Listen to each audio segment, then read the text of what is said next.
సోదరీ సోదరులారా, ఈ రోజున మనము మొదటి రాజులు 3వ అధ్యాయం వినబోతున్నాము.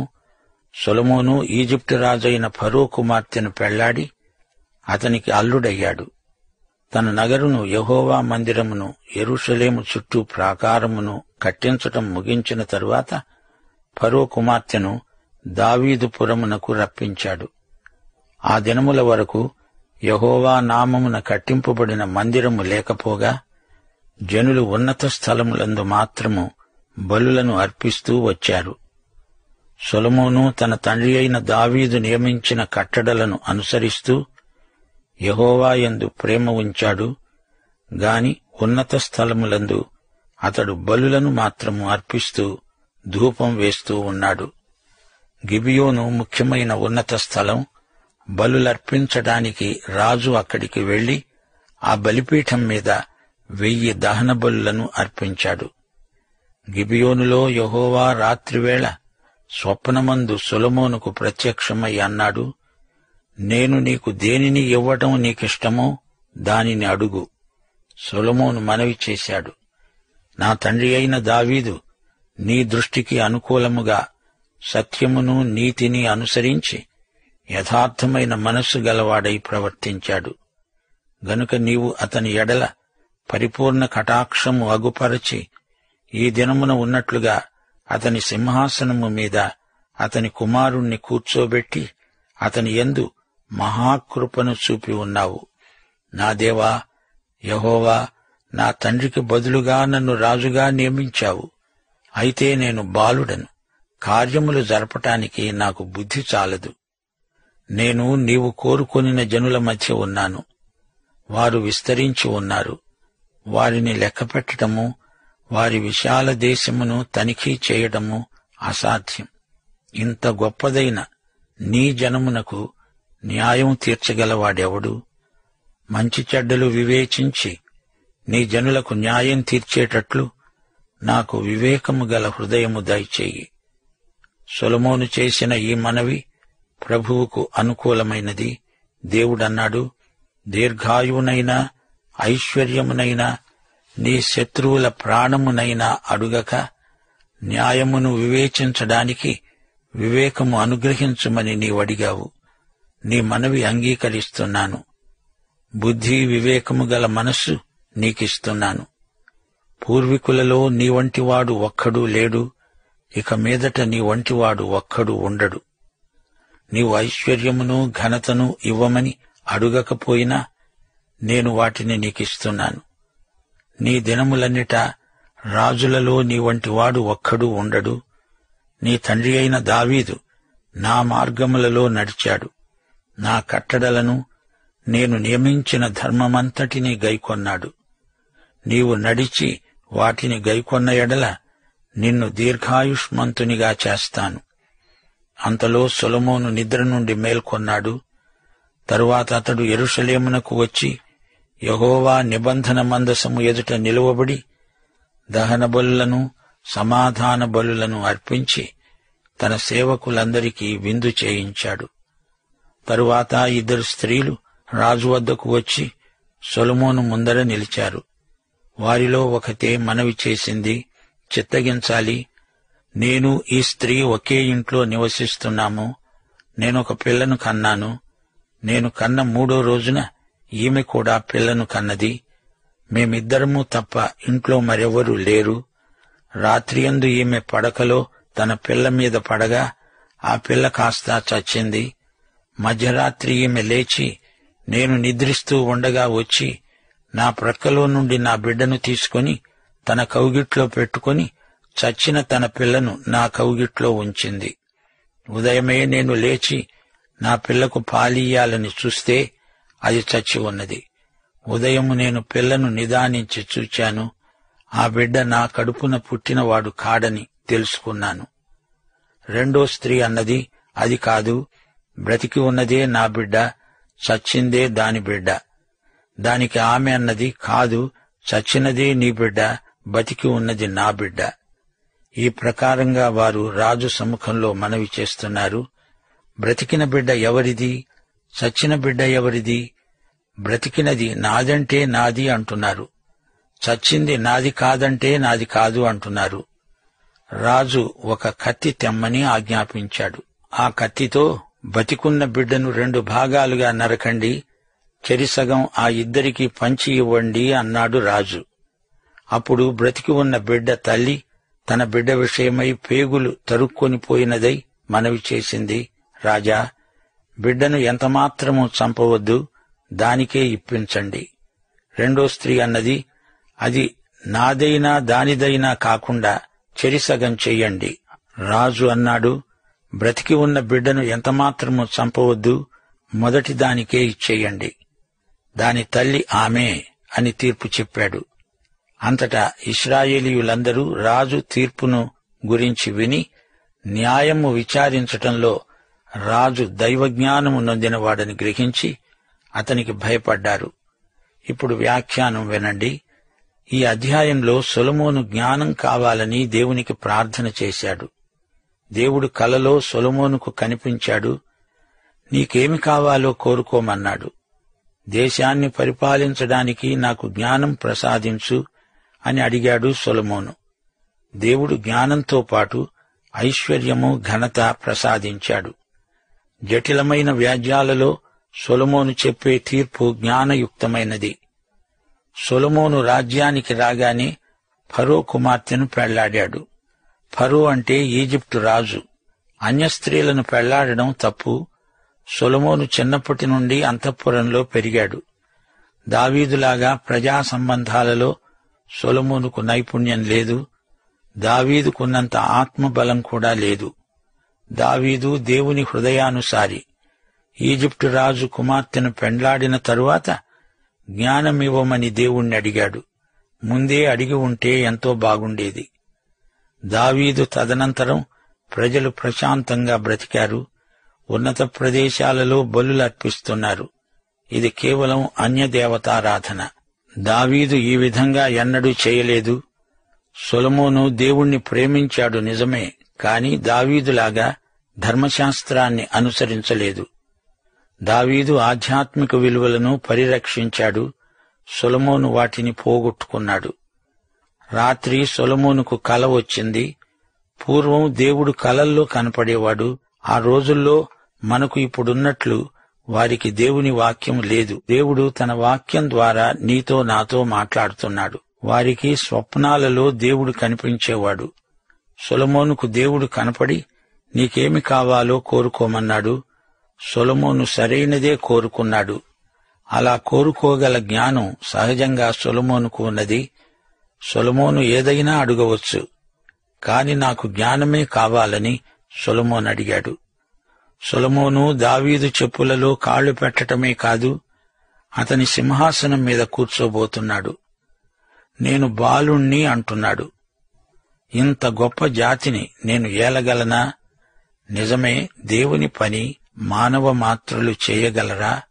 దేవుడు చేయించాలి. యెహోవా పని చేయించని ఎడల పనివారి ప్రయాసం వ్యర్థమే. సొలొమోను జ్ఞానం కోసం ప్రార్థించాడు. అతనికి కావలసింది ఎలాంటి జ్ఞానం? రాజకీయ జ్ఞానం కావాలని అడుగుతున్నాడు.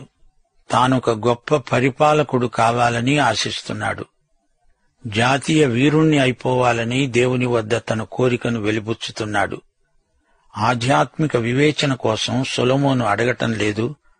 సొలొమోను రచనలు సామెతలు, ప్రసంగి, ఈ 2 గ్రంథాలలో సొలొమోను జ్ఞానం అంతా ఇహలోకానికి పరిమితమై ఉన్నది. పరలోక జ్ఞానం అతని రచనల్లో ఎక్కువగా కనిపించదు. యువతీ యువకులు సామెతల గ్రంథం చదవటం మంచిది. నైతిక శీలం మెరుగుపడుతుంది. పరమగీతంలో కొంతవరకు ఆధ్యాత్మిక భావాలు వెలిబుచ్చాడు. సొలొమోనుకు భార్యలైన అన్య స్త్రీలు అతణ్ణి ఆధ్యాత్మికంగా పెడదోవ పట్టించారు. మళ్లీ చెప్తున్నాను, సొలొమోను ఆధ్యాత్మిక జ్ఞానం కోసం అడగలేదు, పొందలేదు. అతనికి రాజకీయ జ్ఞానం ఎంతో ఉంది. సొలొమోను తీర్పులు లౌకిక జ్ఞానంతో కూడినవి. సొలొమోను తన అశక్తతను వెలిబుచ్చుతున్నాడు. దేవుని మీద ఆధారపడుతున్నాడు. సొలొమోనుకు ఉన్న రాజకీయ జ్ఞానం కూడా దేవుడిచ్చిందే. సామెతలు, ప్రసంగి గ్రంథాలలో మానవ జ్ఞానం చాలదని సొలొమోనే స్వయంగా చెప్పాడు. సొలొమోను బలులర్పించి సేవకులందరికీ విందు చేయించాడు. దేవుడు సొలొమోనుకు జ్ఞానంతో పాటు ఐశ్వర్యం, ఘనత ఇచ్చాడు. సొలొమోను దహనబలులర్పించాడు. దహనబలి యేసుక్రీస్తు ఎలాంటివాడో చూపుతుంది. సమాధాన బలి యేసు యొక్క శిలువ రక్తము వలన దేవునితో మనకు ఉన్న సమాధానాన్ని చూపుతుంది. యేసు మన రక్షకుడు, విమోచకుడు, మనలను దేవునితో సమాధానపరిచే మధ్యవర్తి.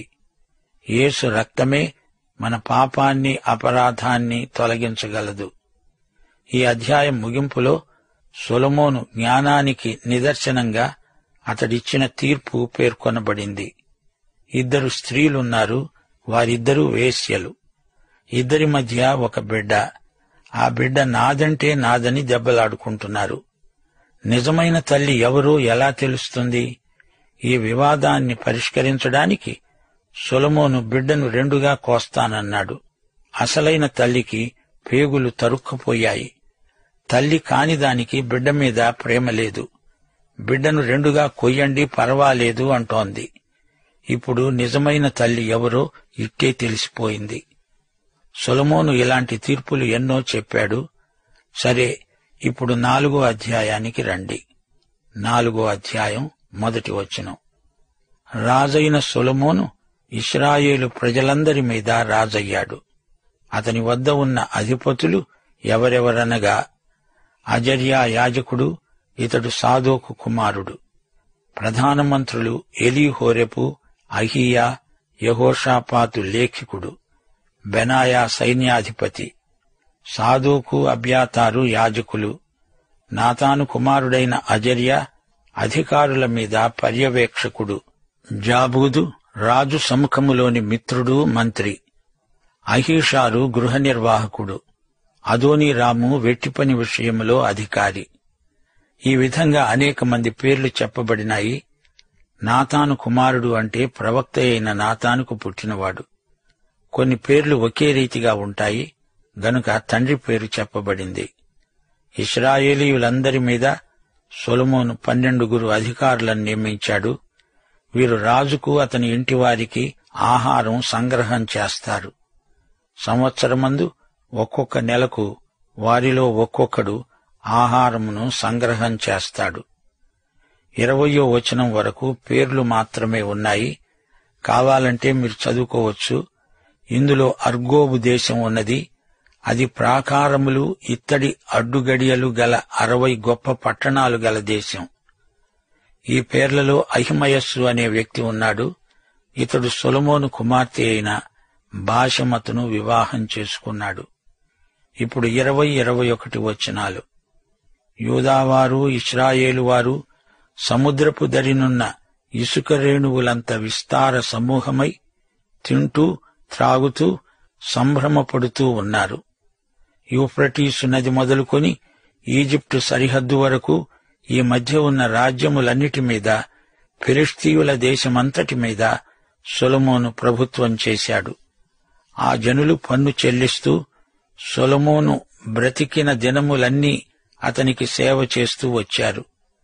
ప్రియ రేడియో శ్రోతలారా, సొలొమోను కాలంలో ప్రజలు ఎంతగానో శాంతి సౌఖ్యాలు అనుభవించారు. ఈ రోజుల్లో ప్రపంచ దేశాలన్నిటిలో శాంతి సౌఖ్యాలు కరువైపోయాయి. యెషయా 57వ అధ్యాయం 21వ వచనం. దుష్టులకు నెమ్మది ఉండదని నా దేవుడు సెలవిస్తున్నాడు. భక్తిహీనులు కదులుతున్న సముద్రం వంటివారు, అది నిమ్మళింపనేరదు. అయితే యేసుక్రీస్తు సమాధానకర్త అయిన అధిపతి. ఆయన వచ్చినప్పుడు లోకమందంతటా శాంతి నెలకొని ఉంటుంది. సొలొమోను కాలంలో అందరూ ద్రాక్ష తోటలు, అంజూరపు తోటలు పెంచుకున్నారు. ప్రజలు హాయిగా బతికారు. దాను మొదలుకొని బెయర్షబా వరకు, ఉత్తరము నుండి దక్షిణం వరకు సొలొమోను రాజ్యం అంతా ప్రశాంతంగా ఉంది. 26వ వచనం. సొలొమోను రథములకు 40,000 గుర్రపు శాలలు, రౌతులకు 12,000 గుర్రాలు ఉన్నాయి. గుర్రం యుద్ధానికి సంకేతం. గుర్రాల సంఖ్యను ఎక్కువ చెయ్యకూడదని దేవుని ఆజ్ఞ. ద్వితీయోపదేశకాండం 17వ అధ్యాయం 16వ వచనం. రాజు గుర్రాలను విస్తారముగా సంపాదించుకొనవలదు. తాను గుర్రాలను హెచ్చుగా సంపాదించడానికి జనులను ఈజిప్టుకు తిరిగి వెళ్లనీయకూడదు. సొలొమోను ఎన్నో గుర్రాలను సేకరించాడు. ఎందరో భార్యలను చేపట్టాడు. ప్రియ శ్రోతలారా, భవిష్యత్తులో గొప్ప యుద్ధం జరగబోతోంది. దానినే హర్మగెద్దోను యుద్ధం అంటారు. అప్పుడు యుద్ధం, యుద్ధ రథాలు, రథికులు, ఆశ్వికులు లోకమంతటా నిండిపోతారు. సొలొమోనుకు గుర్రాల శాలలు ఎన్నో ఉన్నాయి. ఒక్కొక్క శాలలో 450 గుర్రాలు ఉంటాయి. అలాంటి గుర్రపు శాలలు సొలొమోనుకు 4000 ఉన్నాయి. ఇన్ని గుర్రాలు తనకెందుకు? 31వ వచనం. సొలొమోను సమస్తమైన వారికంటే, యజ్రాహీయుడైన ఏతాను కంటే, మహోలు కుమారుడైన హేమాను, కల్కోలు, దర్దా అనే వారికంటే జ్ఞానవంతుడై ఉన్నాడు. అతని కీర్తి చుట్టూ ఉన్న జనములన్నిటికీ వ్యాపించింది.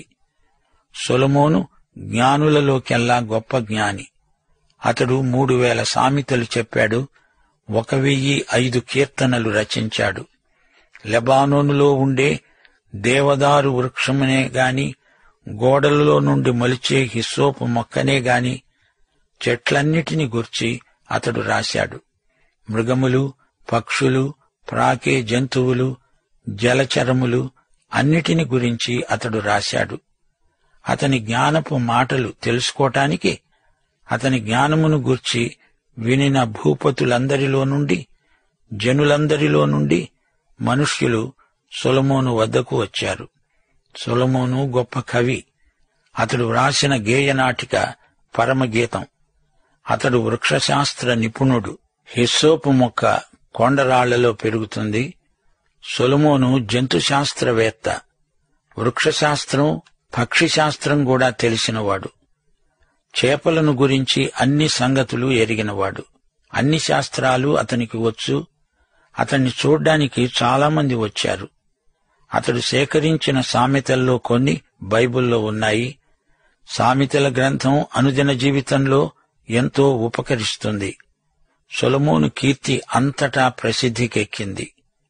సొలొమోను భవనంలో భోజన సామగ్రి ఎంతో విలువైనది. సొలొమోను కింద ఎందరో సామంత రాజులున్నారు. అతని కాలమున నలుదిక్కుల నెమ్మది కలిగి ఉన్నది. దాను నుండి బెయర్షబా వరకు ఇశ్రాయేలు యూదా ప్రజలు తమ తమ ద్రాక్ష చెట్ల కింద, అంజూరపు చెట్ల క్రింద నిర్భయంగా నివసించారు. 4వ అధ్యాయంలో సొలొమోను వైభవం కన్నులకు కట్టినట్లు చూపబడింది. ప్రియ సోదరీ సోదరులారా, సొలొమోనును గురించిన కథలు అన్య దేశాలలో కూడా ఎన్నెన్నో ప్రచారంలో ఉన్నాయి. ముగింపులో మా శ్రోతలకు ఒక్క మాట చెప్పగోరతాము. సౌశీల్యం లేని జ్ఞానం నిష్ప్రయోజనం. మనము ఏమై ఉన్నామో అది ముఖ్యం, కాని ఇతరులకు ఎలా కనపడుతున్నామో అది ముఖ్యం కాదు. దేవునికి ఎలా కనపడుతున్నాము అనేది మనకెంతో ముఖ్యం. పాఠం సమాప్తం. మన రక్షకుడు ప్రభు అయిన యేసుక్రీస్తు కృప, మన తండ్రి అయిన దేవుని ప్రేమ, పరిశుద్ధాత్మ సహవాసానందము మనకు సదాకాలము తోడై ఉండునుగాక. ఆమేన్.